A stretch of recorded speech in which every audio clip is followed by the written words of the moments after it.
Japan کے لوگ ورزش کے زیادہ شوقین نہیں ہیں اور نہ ہی وہ جم جاتے ہیں۔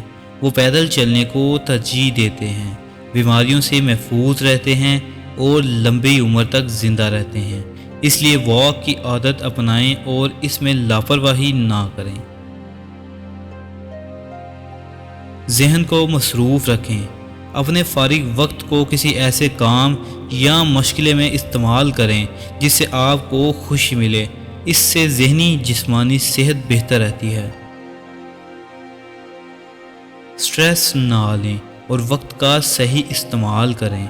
ایک بہت بڑے طوفان کے دوران جاپانی لوگوں نے گھر سے کام شروع کیا۔ انہوں نے خود کو موبائل کا عادی نہیں بنایا، جس کی وجہ سے وہ بیماری اور ڈپریشن سے دور رہے۔ باہر نکلیں اور قدرت سے لطف اندوز ہوں۔ جاپان میں ڈاکٹر ڈپریشن کے مریضوں کو سیر کرنے اور گھومنے پھرنے کی تاکید کرتے ہیں۔ اس سے پریشانی اور غم سے نکلنے میں مدد ملتی ہے۔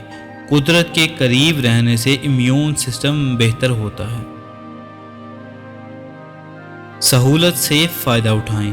اپنے کام کو آسان بنانے کی کوشش کریں۔ جہاں بھی سہولت موجود ہو، اس سے فائدہ اٹھائیں۔ اس سے آپ کے جسم کو آرام ملے گا۔